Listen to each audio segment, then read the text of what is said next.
Hello and good evening. You're watching AWANI Tonight with me, Hafiz Marzukhi. The Immigration Department is looking to extend the validity of Malaysian passports from 5 to 10 years. Home Minister Datuk Seri Saifuddin Nasution Ismail says the department is currently conducting a survey to assess the feasibility of the move. The 10-year passport validity period is already in force in neighbouring countries such as Thailand and Singapore.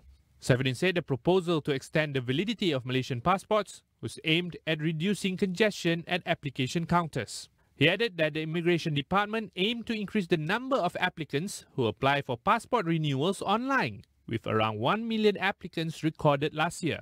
He also announced that a passport office would be set up at the Kota Kinabalu International Airport in Sabah, with operations to begin by June. The Human Resources Ministry will sponsor the first 10,000 participants in this occupational mental health first aid program. Its Minister Stephen Sim says the program aims to train workers to provide mental health first aid to their colleagues. He said his ministry had allocated 12 million ringgit to train the first 10,000 participants nationwide, including those from the public sector. Citing the National Occupational Accident and Disease Statistics 2022, Stephen said only one psychosocial case has been reported. However, he noted that mental health problems in the workplace were common in Malaysia but remain underreported due to stigma and lack of awareness on mental health. The program, developed by the National Institute of Occupational Safety and Health, will see participants undergo a 3-day training session at one of its 6 offices across the country. It is expected to start later in 2024. Former Bukit Mas MP Datuk Mutang Tagal was sworn in as the 20th President of the Dewan Negara today. The 69-year-old had been nominated by Prime Minister Datuk Seri Anwar Ibrahim and was the sole candidate for the post. Beliau adalah seorang pengamal undang-undang dan pernah berkhidmat sebagai ahli Dewan Rakyat selama 2 penggal sebelum ini. Sesungguhnya beliau mempunyai pengalaman yang amat luas dan mengikut peraturan mesyuarat 2.1 dalam kurungan, saya telah memastikan bahawa beliau bersetuju untuk berkhidmat ke dipilih. Mutang took his oath of office before the upper house at a special Dewan Negara sitting on Monday. It marks the first time a Dayak from Sarawak has been made Senate President. He replaced Tun Wan Junaidi Tuanku Jaafar, who resigned from the position after his appointment as Sarawak Governor last month. 2 detainees died while attempting to escape from a temporary immigration depot in Perak last month. Fraukia Pelsma from Doctors Without Borders assesses alternatives to Malaysia's refugee management. We think detention is not a solution, especially because refugees, and then in particular the Rohingya refugees, they are stateless and they cannot be sent back to their country. Immigration detention is normally for being sent back to be deported back to the home country. But if the home country isn't safe or there as a stateless person, there is actually no home country, we think that detention is then not a way because people are being detained indefinitely. What we think should happen is that refugees are released from detention and that they are in the society, contributing to the society. If they have legal pathways to work, for education, to get access to healthcare, they can actually be a good contribution to the Malaysian society. In the process of officially recognizing refugees, Pelsma called for midterm solutions to ensure better conditions in detention centers. The midterm solutions would be to improve the conditions in the detention while awaiting to be taken out of the detention. And as a medical organization, for us that would mean, for example, better access to health in the detention centers, but also to improve the general living conditions, and especially the part of the mental health.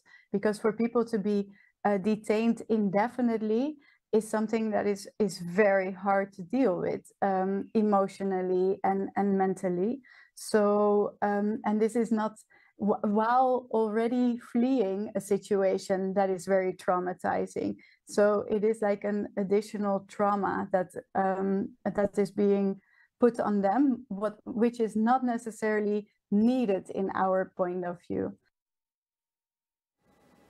We'll go for a short break. Stay with us.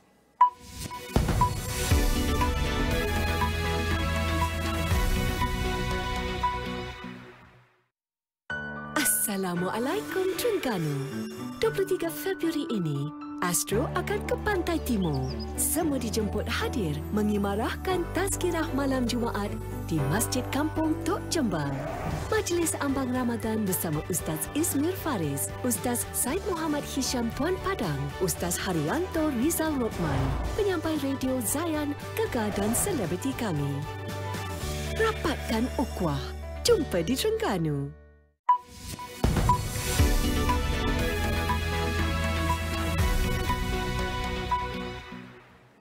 Welcome back.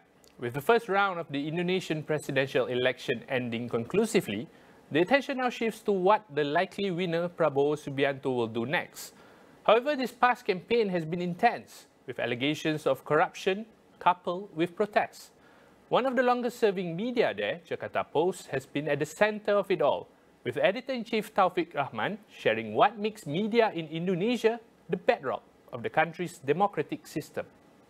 I think the media has been really active. This is mainstream media, has been relentless in sort of trying to promote efforts to protect some of our democratic gains in the past 25 years. I think we are one of the first to say no when President Jokowi tried to extend for another term, because he has had a proposal. And then there has been effort to sort of, because we and other section of the society, civil society, rejected the proposal, there has also been a pushback from the government or from the incumbent government. And then we have the proposal of having Pak Gibran as the VP for Pak Prabowo through a modification of law that we think unethical. So I think the mainstream media has been relentless in pursuing the agenda of sort of protecting the gain of our democracy. But I think on the other hand, you have a massive operation in the realm of social media, on TikTok, on Twitter, on Facebook, that goes into the other direction, right? Especially on TikTok, you have a huge explosion of materials supporting Prabowo, for instance. And with we haven't seen the exit poll yet, but I think most of the younger people, the Gen Z, I believe sort of have, bought into the narrative that, Prabowo is gemoy, or he's a cute grandpa, without really understanding the context, the big context about the possible allegation of human rights from the 90s, or his other, aspects from the past that he needs to explain. Taufik also shared how the new administration will approach the relationship between Malaysia and Indonesia. The relationship between Malaysia and Indonesia, I don't think that there will be a significant change. After all, Pak Prabowo has spent some time in Malaysia. He went to school in KL. So I think the relationship between Malaysia and Indonesia, I think that will be safe. But Pak Prabowo has been known as someone with a strong military background. He's educated in the West in history, in military strategy, and he is someone very interested in global international strategic competition. So what we can expect from Pak Prabowo probably, and this is what I can expect, is that probably he will sort of try to insert himself into the larger political play in the region, the competition, geopolitical competition between China and the US. You have heard about his proposal about the war in Ukraine in the Shangri-La dialogue, and that has, drawn a lot of comments. And also his statement, I think from last year during a campaign speech about we're not really interested in Europe or in the European Union. You have done bad things in the past. And this is well publicized, well recorded. So yeah, he's prone to making big statements about international politics. And now with the sort of intensifying geopolitical competition in the Pacific and in Asia Pacific, I believe that Pak Prabowo will try to have, more engagement when it comes to a major issue in geopolitics.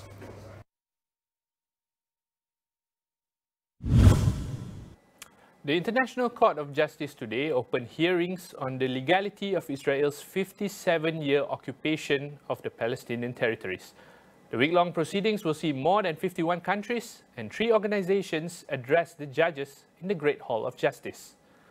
The hearings are separate from the genocide case brought by South Africa over Israel's alleged violations in the ongoing war. It focuses instead on Israel's occupation of the West Bank, Gaza, and East Jerusalem since 1967.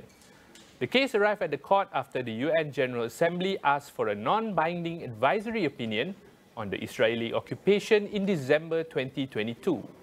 Today, Palestinian Foreign Minister Riyad al-Maliki told the ICJ that his people were suffering from Israeli colonialism and apartheid. He added that it was a moral and legal obligation to bring Israel's occupation to an end. Israel is not scheduled to present oral arguments, but has submitted written observations.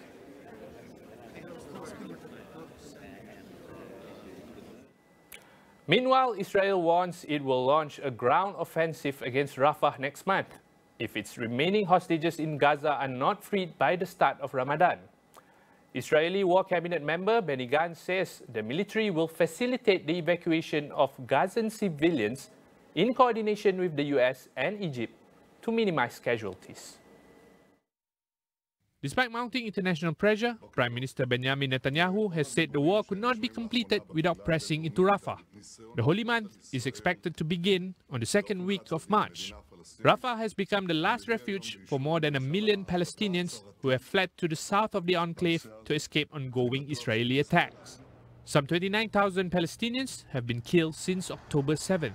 Israel's latest threat comes after weeks of ceasefire talks failed to produce a deal, with key mediator Qatar acknowledging over the weekend that prospects were dimming. Russian investigators have yet to determine the cause of death of opposition leader Alexei Navalny. His family say it remains unclear how long it will take for official conclusions to be reached. The 47-year-old fell unconscious and died on Friday after taking a walk at the Arctic prison colony where he was serving a 3-decade sentence. His mother was told that he had died of sudden death syndrome, a term referring to heart conditions that end in death. She and lawyers add that they were not allowed into the morgue to see his body. Navalny's death comes ahead of Russia's general elections, in which President Vladimir Putin is expected to be re-elected to power until at least 2030. Flights departing from Singapore will be required to use sustainable aviation fuel from 2026 in a bid to decarbonize the industry. Passengers flying from Singapore can expect to pay more for their air tickets due to a levy imposed on the purchase of the fuel. The Civil Aviation Authority of Singapore estimates a possible levy of $3 on short-haul economy class flights such as those to Bangkok.